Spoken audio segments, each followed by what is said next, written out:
അൽഹംദുലില്ലാഹ് എല്ലാവരും നോമ്പുകളൊക്കെ പിടിച്ച് അല്ലാഹു സുബ്ഹാനഹു വ തആല നാം പിടിച്ച നോമ്പ് അല്ലാഹു സ്വീകരിക്കുമാറാകട്ടെ.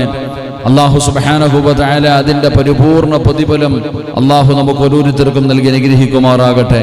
എൻ്റെ പ്രിയമുള്ള സഹോദരങ്ങളെ, പരിശുദ്ധമായ മുഹറം 10 നമുക്കറിയാം. അല്ലാഹു സുബ്ഹാനഹു വ തആല ഒരുപാട് അനുഗ്രഹങ്ങൾ ചെയ്ത, അല്ലാഹു സുബ്ഹാനഹു വ തആല ലോകത്ത് കടന്നു വന്ന ഒരുപാട് പ്രവാചകന്മാരെ സഹായിച്ച, അള്ളാഹുവിൻ്റെ സഹായം നേടിയെടുക്കാൻ കഴിഞ്ഞ ഒരു ദിവസമാണ് മുഹറം 10.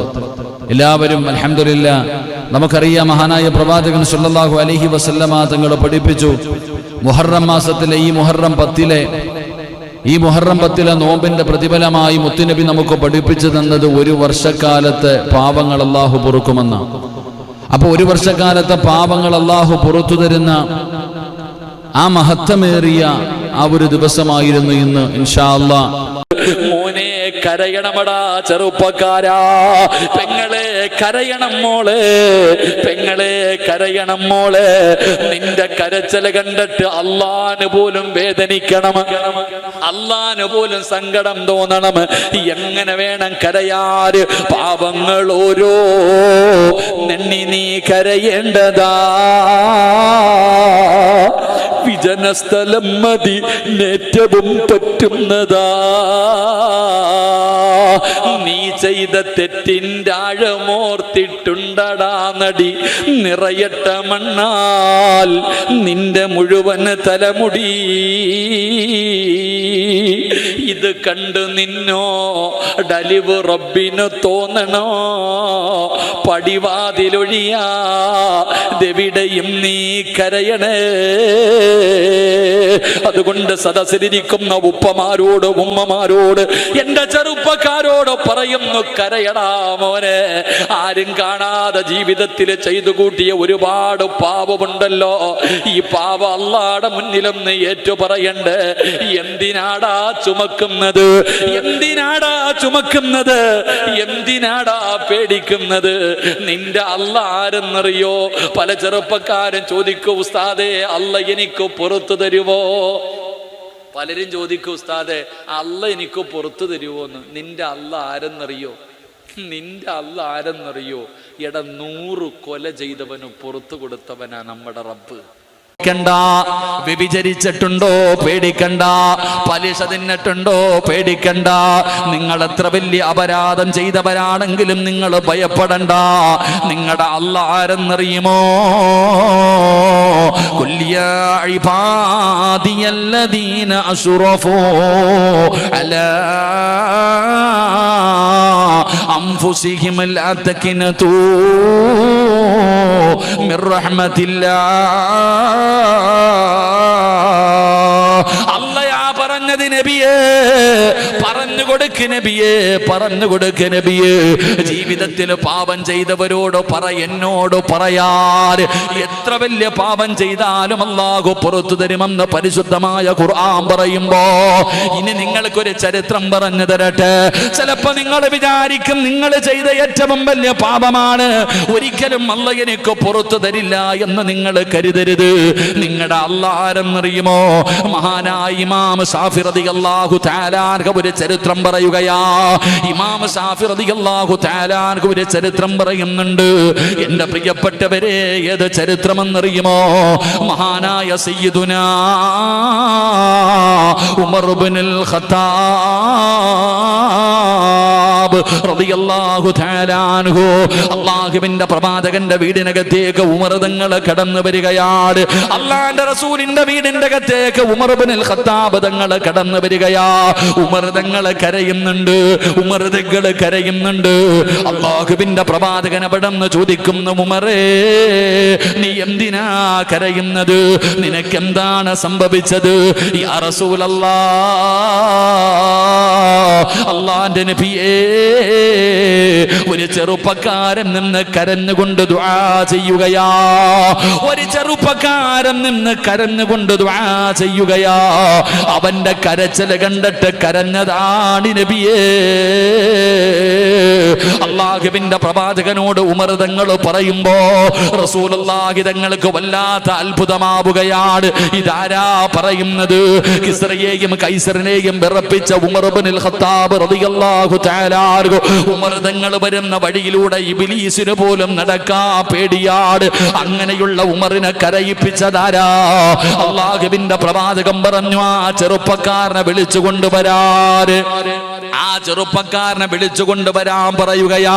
അള്ളാന്റെ റസൂലിന്റെ മുന്നിലേക്ക് ഒരു ചെറുപ്പക്കാരനെ കൊണ്ടുവരപ്പെട്ടു. റസൂലുള്ള ചോദിച്ചു, എന്തിനാ മോനെ കരയുന്നത്? ഒരുപാട് നാളുകൾ കൊണ്ട് നീ കരയുകയാണല്ലോ, എന്താണ് നിനക്ക് സംഭവിച്ചത്?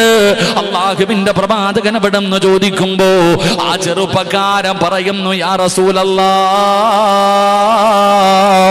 അള്ളാന്റെ നബിയേ, എന്റെ ജോലി എന്തായിരുന്നെന്നറിയുമോ നബിയേ? എന്റെ നാട്ടിൽ ആരെങ്കിലും മരണപ്പെട്ട് കഴിഞ്ഞാൽ അവരുടെ മയ്യത്ത് കുളിപ്പിക്കുവാനും മയ്യത്ത് നമസ്കരിക്കുവാനും കബറടക്കുവാനും ഞാൻ എല്ലാ കാര്യങ്ങൾക്കും അവരുടെ കൂടെ നടക്കുകയാണ്.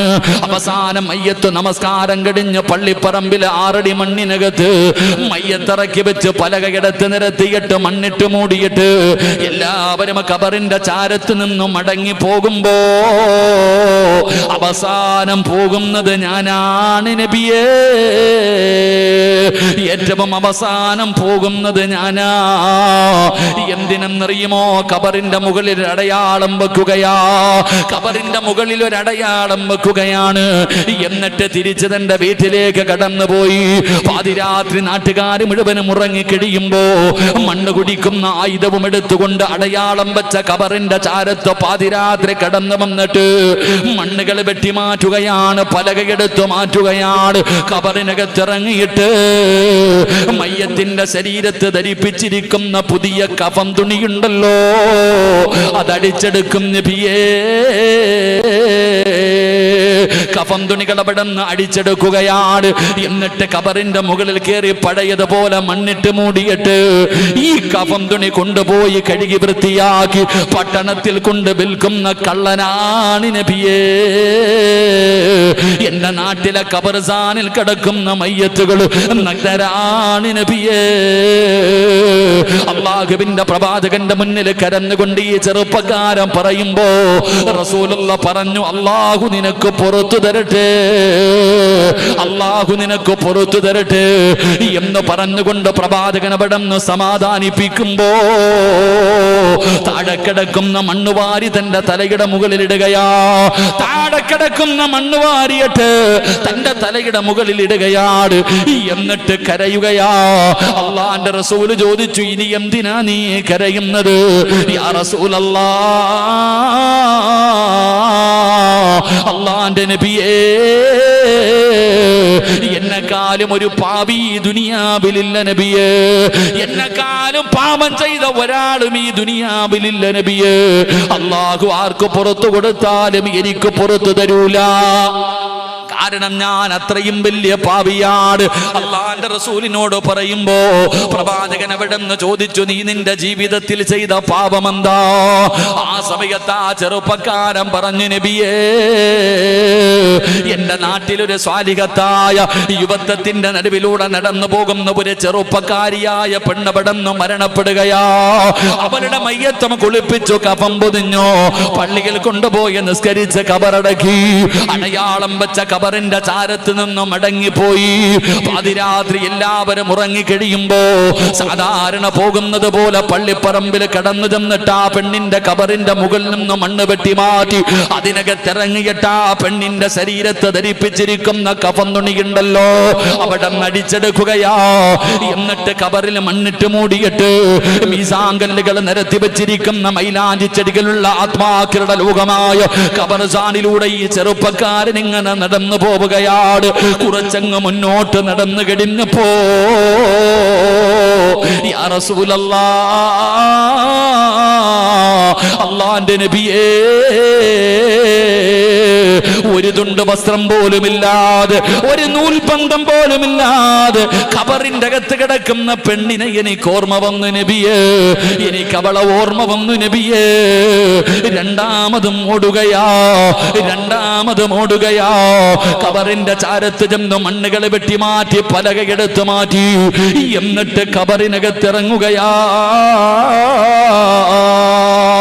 ഖബറിനകത്തിറങ്ങിയിട്ട് ഒരു നൂൽബന്ധം പോലുമില്ലാതെ ഖബറിനകത്ത് മരിച്ചു കിടക്കുന്ന പെണ്ണിനെ കണ്ടപ്പോ എനിക്ക് അവളോട് മോഹം തോന്നി നബിയേ,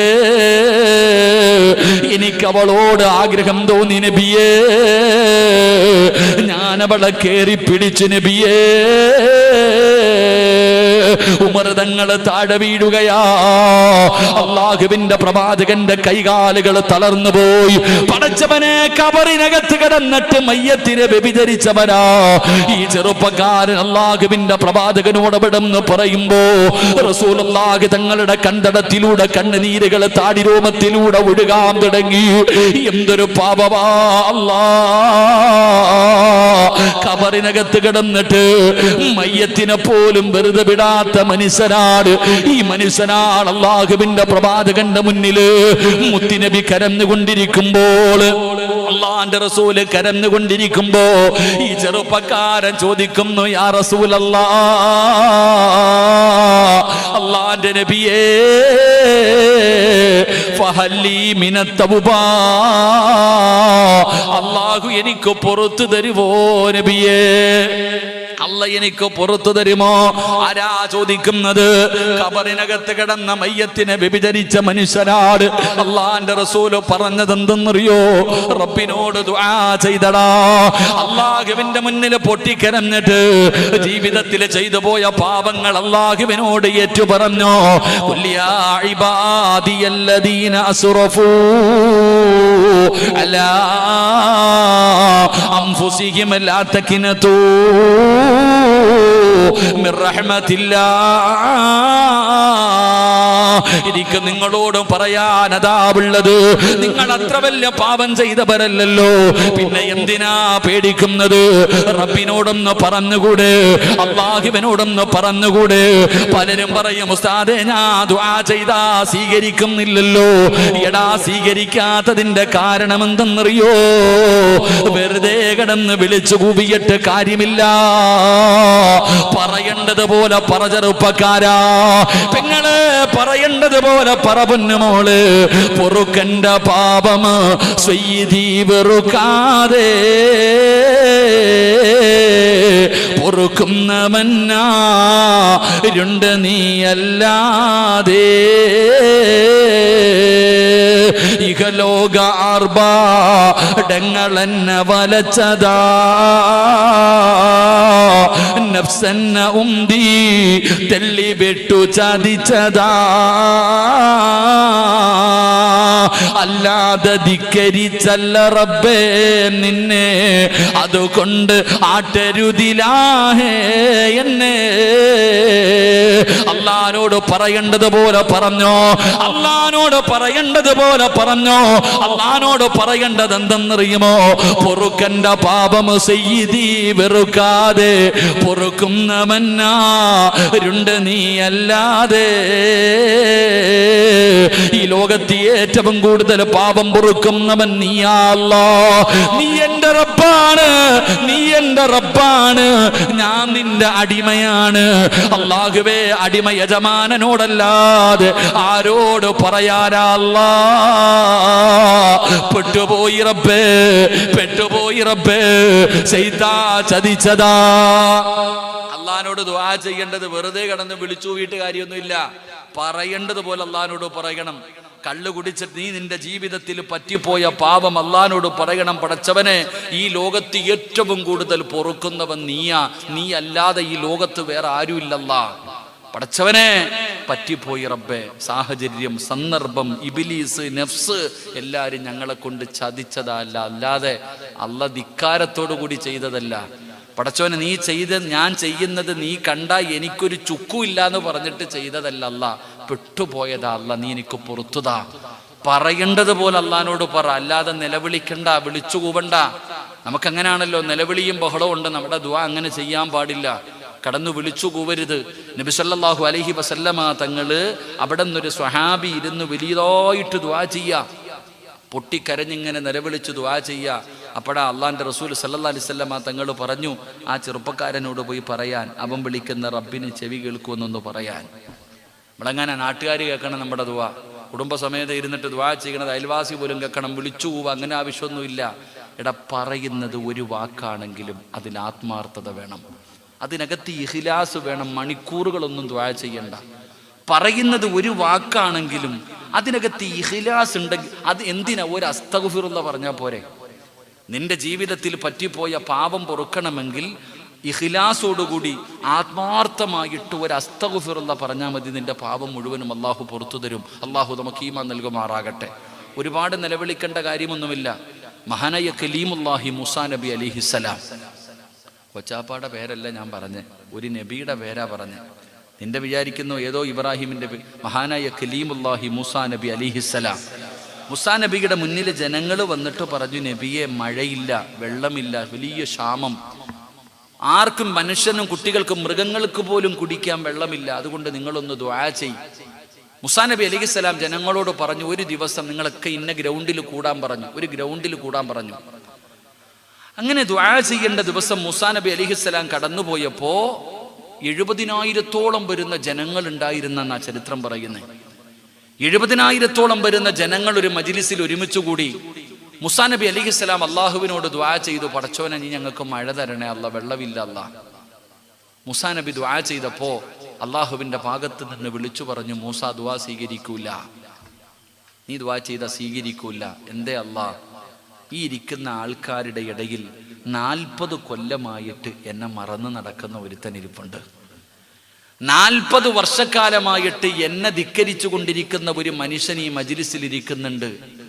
അവൻ അവിടെ നിന്ന് എഴുന്നേറ്റ് പോകാതെ ഈ ദുആയ്ക്ക് ഉത്തരമുണ്ടാകില്ല. മൂസാ നബി അലൈഹിസ്സലാം അവിടെ നിന്ന് തൻ്റെ മുന്നിലിരിക്കുന്ന 70,000-ഓളം വരുന്ന ജനങ്ങളോട് വിളിച്ചു പറഞ്ഞു, ഈ കൂട്ടത്തിൽ 40 കൊല്ലമായിട്ട് അള്ളാഹുവിനെ മറന്ന് നടക്കുന്ന ഒരു മനുഷ്യൻ ഇരിപ്പുണ്ട്, അവൻ എഴുന്നേറ്റ് പോകണം. അവൻ എഴുന്നേറ്റ് പോയാലേ മഴ പെയ്യത്തുള്ളൂ, എഴുന്നേറ്റ് പോകണം. മൂസാ നബി അലൈഹിസ്സലാം ഇത് പറയുമ്പോൾ ജനങ്ങൾ അങ്ങോട്ടും ഇങ്ങോട്ടും നോക്കുക, ആരാ അല്ലാ ഈ ഇത്രയും വലിയ മോശക്കാരൻ? 40 കൊല്ലമായിട്ട് അള്ളാഹുവിനെ മറന്ന് നടക്കുന്ന ഈ മനുഷ്യനാരാ? എല്ലാവരും അങ്ങോട്ടും ഇങ്ങോട്ടും നോക്കുകയാ. എൻ്റെ പ്രിയപ്പെട്ട സഹോദരങ്ങളെ, അപ്പൊ ഈ 40 കൊല്ലമായിട്ട് അള്ളാനെ മറന്ന് നടക്കുന്നവനും ആ കൂട്ടത്തിലുണ്ട്. ഓം വിചാരിച്ചു, അല്ലാ എന്നെ കുറിച്ചാണല്ലോ ഈ പറയണേ, ഞാനിപ്പോൾ ഇവിടെ നിന്ന് എഴുന്നേറ്റ് പോയാൽ എല്ലാവരും എന്നെ അറിയും, ഞാൻ നാണം കെടും, ഇനി ജീവിച്ചിരുന്നിട്ട് കാര്യമില്ല, എല്ലാവരുടെ മുന്നിൽ ഞാൻ നാണം കെട്ടുപോകും. പടച്ചവനെ, അള്ളാഹുവേ, ഇനി എഴുന്നേറ്റ് പോകാതിരുന്ന മഴയും പെയ്യൂല. അപ്പൊ ഈ മനുഷ്യൻ ചിന്തിച്ചു, ഞാൻ ഇത്രയും വലിയ വൃത്തികെട്ടവനാണോ? ഞാൻ ഇത്രയും വലിയ പാപിയാണോ? ഇത്രയും വലിയ മോശക്കാരനാണോ? ആ മനുഷ്യനൊരു കുറ്റബോധം തോന്നി. ആ മനുഷ്യൻ, ചരിത്രം പറയുന്നു, ആ മനുഷ്യനൊരു കുറ്റബോധം തോന്നി. ഈ മനുഷ്യൻ 2 മുട്ടുകാലിലേക്ക് തൻ്റെ തല താഴ്ത്തി വെച്ചു. തൻ്റെ മുഖം ഇങ്ങനെ മണ്ണിലേക്ക് നോക്കുന്ന രീതിയിൽ ഇങ്ങനെ തല താഴ്ത്തി വെച്ചു. എന്നിട്ട് ഈ മനുഷ്യൻ അള്ളാഹുവിനോട് പറഞ്ഞു, പടച്ചവനെ, ജീവിതത്തിൽ ഒരുപാട് പാപങ്ങൾ ചെയ്തു പോയി റബ്ബേ, ഇന്നുവരെ ഞാൻ ചെയ്തത് മുഴുവനും പാപമാണ്. എങ്ങനെയാണ് ഇത് നിന്നോട് എടുത്തു പറയേണ്ടതെന്ന് പോലും എനിക്കറിയില്ല, എങ്ങനെയാണ് തൗബ ചെയ്യേണ്ടതെന്ന് പോലും എനിക്കറിയില്ല അല്ലാ, ഞാൻ അത്രയ്ക്കും പാപം ചെയ്തവനാ. ഈ മനുഷ്യൻ അള്ളാഹുവിനോട് പറയുകയാ, പടച്ചവനെ, ഇനി ഒരിക്കലും ഞാൻ ചെയ്യില്ല അല്ലാ, അള്ളാഹുവേ, ഇനി ഒരിക്കലും ഞാൻ ചെയ്യില്ല അല്ലാ. ഈ മനുഷ്യൻ അള്ളാഹുവിനോട് തന്റെ തല താഴ്ത്തി വെച്ചിട്ട് പറയുന്നു, അല്ലാ, ജീവിതത്തിൽ ഒരുപാട് പാപങ്ങൾ ചെയ്തു പോയി റബ്ബേ, അല്ലാഹുവേ, ഈ ചെയ്ത പാപം എങ്ങനെയാണ് നിന്റെ മുന്നിലേറ്റു പറയേണ്ടതെന്ന് പോലും എനിക്കറിയില്ല. അതുകൊണ്ട് നാഥാ, ഇനി ഒരിക്കലും ചെയ്യില്ല അല്ലാ, ഇനി ഒരിക്കലും ചെയ്യില്ല അല്ലാ. ഈ മനുഷ്യനടുത്തിരുന്ന ആളുപോലും കേൾക്കാതെ റബ്ബിനോട് പറയുകയാണ്, ഇനി ഒരിക്കലും ചെയ്യില്ല തമ്പുരാന്. എന്നിട്ട് ആ മനുഷ്യൻ അല്ലാഹുവോട് പറയുന്നു, നാഥാ, എന്റെ തൗബ നീ സ്വീകരിച്ചാൽ, എന്റെ തൗബ നീ സ്വീകരിച്ചാൽ മഴ തരണേ അല്ലാ, മഴ തരണേ അല്ലാ. ഈ പാപിയായ മനുഷ്യൻ അല്ലാഹുവിനോട് ദുആ ചെയ്യുമ്പോ ആകാശത്ത് കാർമേഘങ്ങൾ കടന്നു വരികയാണ്. ജനങ്ങൾ മുഴുവനും സന്തോഷം കൊണ്ട് തുള്ളിച്ചാടുകയാണ്. ആകാശത്ത് നിന്ന് മഴത്തുള്ളികൾ ഭൂമിയുടെ മടിത്തട്ടിലേക്ക് പെയ്തിറങ്ങുകയാണ്. അല്ലാഹുവേ, ജനങ്ങൾ മുഴുവനും സന്തോഷത്തോടെ തന്റെ വീടുകളിലേക്ക് ഓടുകയാണ്. പക്ഷേ മൂസാ നബി ചിന്തിക്കുന്നു, അല്ലാ, ഇവിടെ നിന്ന് ആരും എഴുന്നേറ്റ് പോയില്ലല്ലോ, പിന്നെ എങ്ങനെയാണ് മഴ പെയ്തത്? പിന്നെ എങ്ങനെയാണ് മഴ പെയ്തത്? അതാ വരുന്ന മുഖറബുൽ അംലാക്ക് മലക്ക് ജിബ്രീൽ അലൈഹിസ്സലാം എന്നിട്ട് പറയുന്ന മൂസാ നബിയേ, ആ മനുഷ്യന് തൗബ ചെയ്തതിന്റെ സന്തോഷത്തിൽ അല്ലാഹു മഴ തന്നതാണ് നബിയേ. എന്റെ പ്രിയപ്പെട്ടവരെ, പറയുന്നത് ഇഖ്ലാസ് ഉണ്ടോ? പറയുന്നത് ചെറിയ വാക്കാണെങ്കിലും അതിനകത്ത് ഇഖ്ലാസ് ഉണ്ടെങ്കിൽ നിന്റെ ദുആയിക്ക് ഉത്തരമുണ്ട്. അതുകൊണ്ട് എന്റെ പ്രിയപ്പെട്ടവരോട് പറയുകയാണ്, അല്ലാഹുവിന്റെ മലക്കുകളെ നിനക്കും നിന്റെ കുടുംബത്തിനും സ്വർഗം കിട്ടുന്നതിന് വേണ്ടി അല്ലാഹുവിനോട് ദുആ ചെയ്യുന്ന ഒന്നാമത്തെ വിഭാഗമാരാ? ജീവിതത്തിൽ പറ്റിപ്പോയ പിഴവുകളുണ്ടല്ലോ, അല്ലാഹുവിനോട് പശ്ചാത്തപിക്കുന്നവരാ, അല്ലാഹുവിനോട് എടുത്തു പറയുന്നവരാ.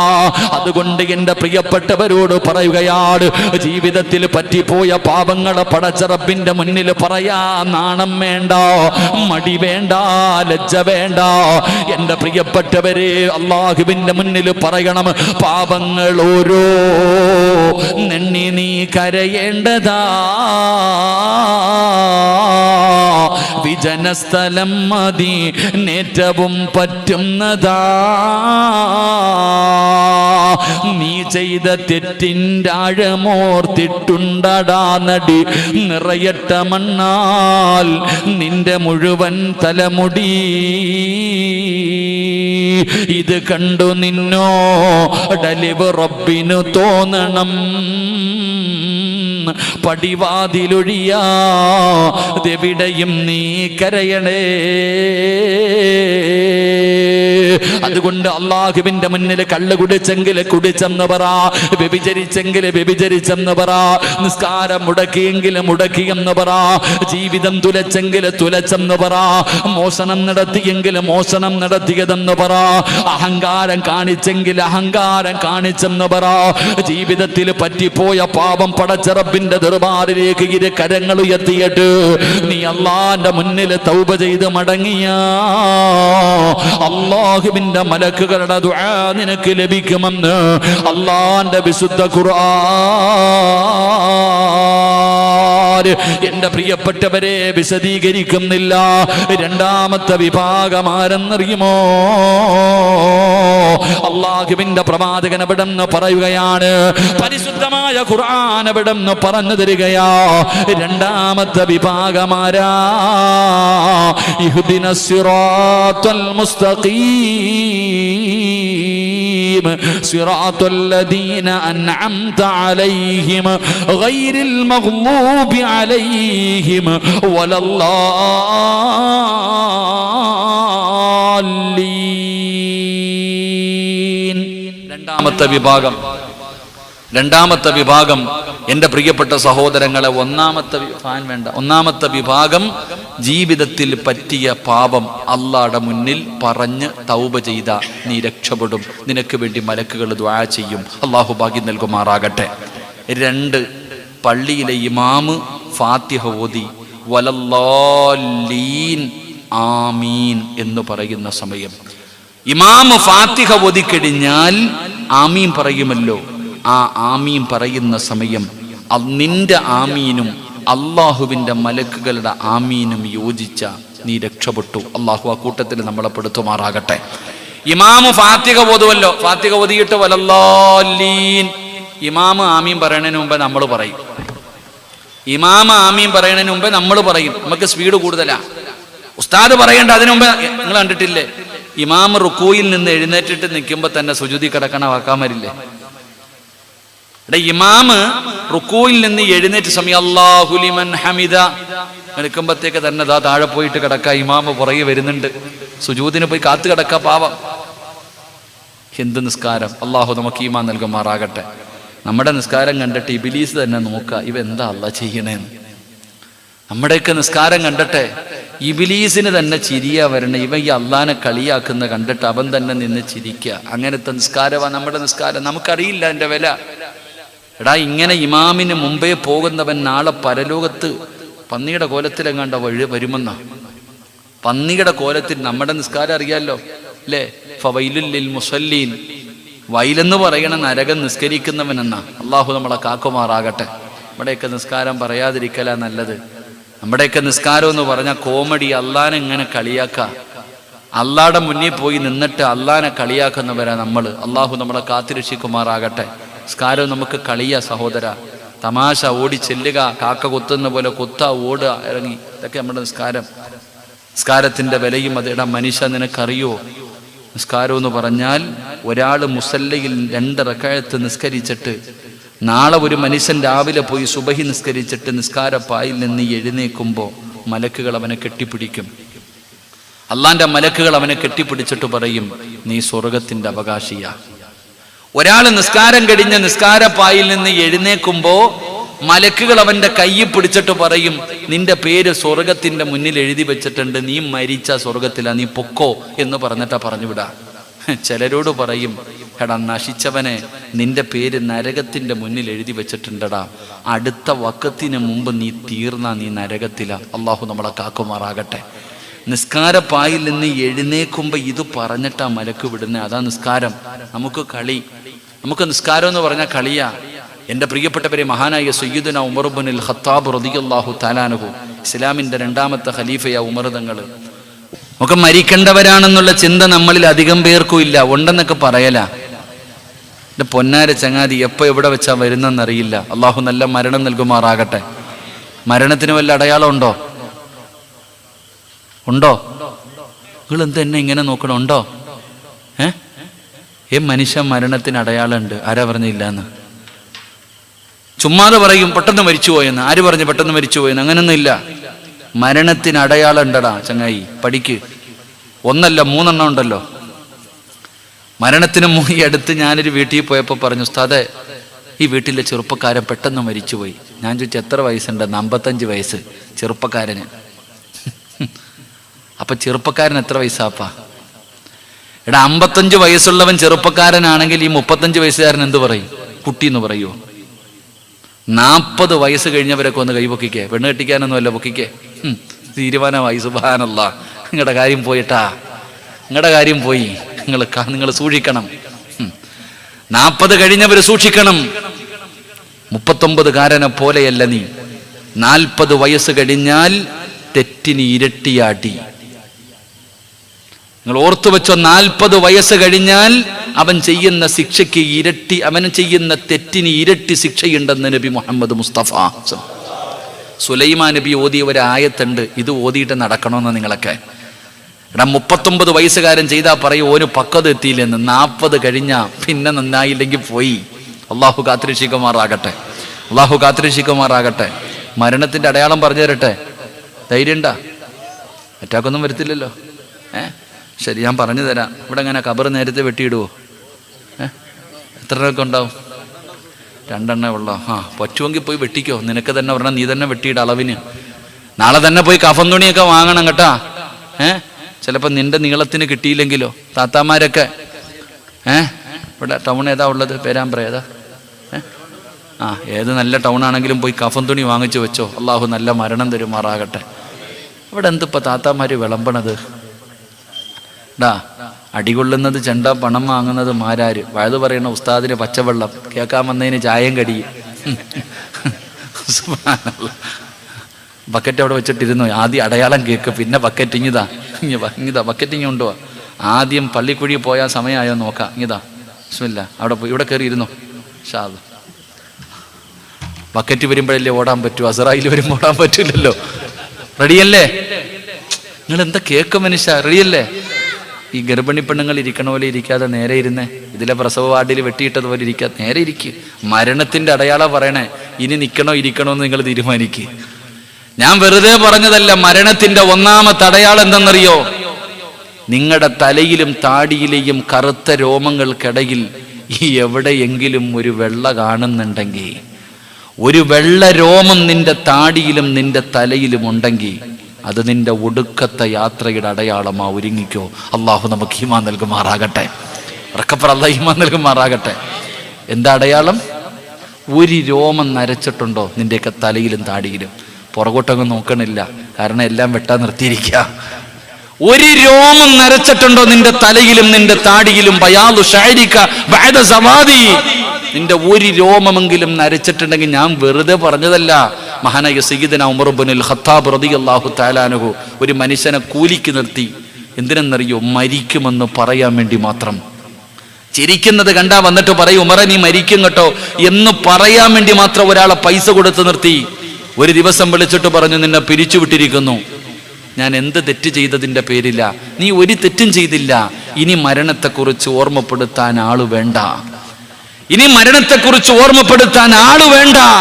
എൻ്റെ താടിയിലെ ഒരു രോമം നരച്ചു, ഇനി ഇത് പറഞ്ഞു തരും ഞാൻ മരിക്കുമെന്ന്. അള്ളാഹു നമുക്ക് ഈമാൻ നൽകുമാറാകട്ടെ.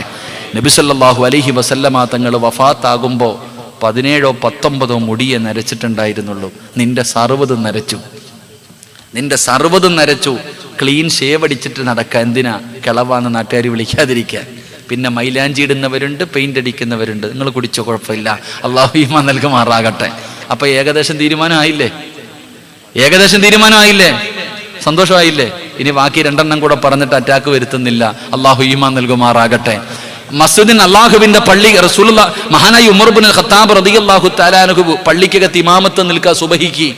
സുബഹി നിസ്കരിച്ചിട്ട് സൂറത്തു ത്വാഹയാണ് പാരായണം ചെയ്യുന്നത്. നിസ്കരിച്ചു കൊണ്ടിരുന്നപ്പോഴാണ് ഒരുത്തൻ പള്ളിക്കകത്ത് കയറി വന്നത്. അബൂ ലുഅ മജൂസിയായ മനുഷ്യൻ പള്ളിക്കകത്ത് കയറി വന്നിട്ട് ഇമാമിന്റെ അടിവയറ്റിൽ കത്തികേറ്റി. ഖലീഫയാ, നിങ്ങൾ മനസ്സിലാക്ക്. പള്ളിയിലെ ഇമാമിന്റെ അടിവയറ്റിൽ കത്തികേറ്റി കുത്തി ഇറക്കി. എന്നിട്ട് ഇവൻ ഇറങ്ങിപ്പോകുമ്പോ പള്ളിക്കകത്ത് നിസ്കരിച്ചു കൊണ്ടിരുന്ന 7ഓളം വരുന്ന സ്വഹാബികൾ കുത്തുകൊണ്ട് താഴെ വീണു. 7ഓളം വരുന്ന സ്വഹാബികളെയും കുത്തി. എന്നിട്ടാ ഇവൻ ഇറങ്ങിപ്പോയേ. നിങ്ങൾ മനസ്സിലാക്ക്, ആ പള്ളിക്കകത്ത് നിസ്കരിച്ചു കൊണ്ടിരുന്ന ഒരൊറ്റ മനുഷ്യൻ പോലും കൈയഴിച്ചില്ല. അല്ലാഹ് പള്ളിക്കകത്ത് നിസ്കരിച്ചു കൊണ്ടിരുന്ന ഒരൊറ്റ മനുഷ്യൻ പോലും ആ കെട്ടിയെ കൈയഴിക്കാൻ തയ്യാറായില്ല. കാരണം എന്തേ? അല്ലാഹുടെ മുന്നിലാ നിൽക്കണേ. എന്റെ പ്രിയപ്പെട്ടവരെ, ആ പള്ളിക്കകത്ത് ഇസ്ലാമിന്റെ ഖലീഫ, എന്റെ പ്രിയപ്പെട്ടവരെ, ഉമർ ഇബ്നുൽ ഖത്താബ് റളിയല്ലാഹു തആല അൻഹു നിസ്കാരത്തിന് വേണ്ടി നിൽക്കാൻ കഴിയാതെ വന്നപ്പോ അവിടെന്ന് വിളിച്ചു, അല്ലാഹു അക്ബർ, അല്ലാഹു അക്ബർ, അല്ലാഹു അക്ബർ. ആരെങ്കിലും ഒന്ന് കേറി ഇമാമത്ത് നിൽക്കണേ, എനിക്ക് നിസ്കരിക്കാൻ കഴിയുന്നില്ല. ആരെങ്കിലും എന്റെ കൂടെ ഞാൻ നിൽക്കുന്ന സ്ഥലത്തൊന്ന് കേറി നിൽക്കണേ. ചരിത്രം പറയുന്ന പുറകെ നിന്ന സ്വഹാബി അബ്ദുറഹ്മാൻ ബിൻ ഔഫ് തങ്ങളാണെന്ന് തോന്നുന്നു. ഏതോ ഒരു സ്വഹാബി മുന്നിലേക്ക് കയറി. ഉമർ തങ്ങള് കാലിന്റെ ചുവട്ടിൽ കിടന്ന് മരണവെപ്രാളത്തിൽ പിടയുകയാണ്. അപ്പോഴും നിസ്കരിക്കുകയാണ്. കാരണം എന്തെന്നറിയുമോ? കൈ കെട്ടികെട്ട് പറഞ്ഞത് എന്തെന്നറിയുമോ? ആരുടെ മുന്നിലാണ് നിൽക്കുന്നതെന്നറിയുമോ? ഈ പ്രപഞ്ചം മുഴുവൻ വടക്കി ഭരിക്കുന്ന രാജാതിരാജനായ മലികുൽ ജബ്ബാറായ സർവാധിനാഥനായ സർവാധിപരനായ ഈ ലോകത്തിന്റെ അധിപനായ അല്ലാഹുവിന്റെ മുന്നിലാ കൈകെട്ടി നിൽക്കുന്നത്. കൈകെട്ടികെട്ടു പറഞ്ഞതെന്താണ്? ഇന്ന സ്വലാത്തി വനുസുകി വമഹ്യായ വമമാതി, സർവ്വതും നിനക്കുള്ളതാ അല്ലാഹ് എന്ന് പറഞ്ഞിട്ടാ നീ കൈകെട്ടിയത്. അതുകൊണ്ട് നമസ്കാരം കളിയല്ല, നമസ്കാരം തമാശയല്ല. ഒരാള് നിസ്കാരം കഴിഞ്ഞ് മുസല്ലയിൽ നിന്ന് എഴുന്നേക്കുമ്പോ ഒന്നുകിൽ അവന് സ്വർഗത്തിലാ, അല്ലെങ്കിൽ അവൻ നരകത്തിലാണെന്ന് ആദരവായ പ്രവാചകൻ നബി മുഹമ്മദ് മുസ്തഫ സ്വല്ലല്ലാഹു അലൈഹി വസല്ലമ തങ്ങൾ അവിടെന്ന് പറഞ്ഞു തരുമ്പോൾ, എന്റെ പ്രിയപ്പെട്ടവരെ, അല്ലാഹുവിന്റെ മലക്കുകളുടെ ദുആ കിട്ടുന്ന, അല്ലാഹുവിന്റെ മലക്കിന്റെ ദുആ കിട്ടുന്ന രണ്ടാമത്തെ വിഭാഗമാരാ? പള്ളിയിലെ ഉസ്താദ് അവിടുന്ന് ദുആ. അല്ലാഹുവേ, പള്ളിയിലെ ഉസ്താദ് അവിടുന്ന് ഫാത്തിഹ ബോധമല്ലോ. വലല്ലാലീൻ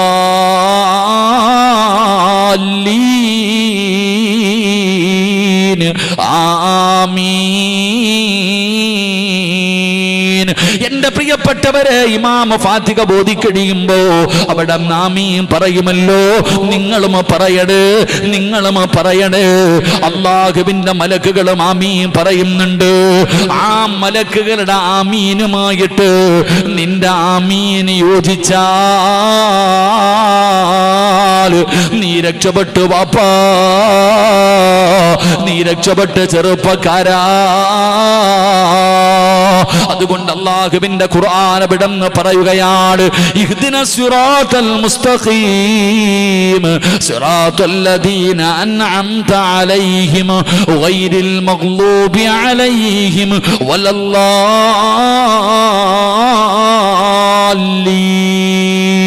പടച്ചവനെ, ഇമാമിന്റെ ആമീൻ, ഇമാം ഫാത്തിഹ മോദിയിട്ട് ആമീൻ പറയുമ്പോ നിങ്ങളും ആമീൻ പറയണേ. ആമീൻ പറയുന്നവന് വേണ്ടി മലക്കുകൾ ദുആ ചെയ്യുമെന്ന് ആദരവായ പ്രവാചകൻ നബി മുഹമ്മദ് മുസ്തഫ സല്ലല്ലാഹു അലൈഹി വസല്ലമ തങ്ങൾ അവിടെന്ന് പറയുമ്പോ, എന്റെ പ്രിയപ്പെട്ട മുസ്ലിമേ, അല്ലാഹുവിന്റെ പ്രവാചകൻ അവിടെന്ന് മൂന്നാമതായി പറഞ്ഞു തരികയാ, അല്ലാഹുവിന്റെ റസൂൽ അവിടെന്ന് മൂന്നാമതായി പറഞ്ഞു തരികയാ, അല്ലാഹുവിന്റെ മലക്കുകളുടെ ദുആ കിട്ടുന്ന മൂന്നാമത്തെ മനുഷ്യനാരാ? നിസ്കരിക്കാത്തവരാരുമില്ലല്ലോ, നിസ്കരിക്കാത്തവരാരുമില്ലല്ലോ. എന്റെ പ്രിയപ്പെട്ടവരെ, നമസ്കാരം കഴിഞ്ഞാൽ എഴുന്നേറ്റ് പോടല്ലേ, എഴുന്നേറ്റ് പോടല്ലേ. അല്ലാഹുവിന്റെ പ്രവാചകൻ അവിടെന്ന് പറയുകയാ, അല്ലാഹുവിന്റെ റസൂൽ അവിടെന്ന് പറയുകയാണ്, നമസ്കാരം കഴിഞ്ഞാ നിങ്ങൾ എഴുന്നേറ്റ് പോടരുത്, മുസല്ലയിലിരിക്കണേ. ഒരു 5 മിനിറ്റെങ്കിലും നിങ്ങൾക്കും ഇരുന്നുകൂടെ? ആ നിസ്കാര പായില് നമസ്കരിച്ച സ്ഥലത്ത് ഒരു 5 മിനിറ്റ് നിങ്ങൾക്കും ഇരുന്നുകൂടെ? നിങ്ങൾക്കും ദിക്ർ പറഞ്ഞുകൂടെ? സുബ്ഹാനല്ലാഹ് പറഞ്ഞുകൂടെ? അൽഹംദുലില്ലാഹ് പറഞ്ഞുകൂടെ? അല്ലാഹു അക്ബർ പറഞ്ഞുകൂടെ?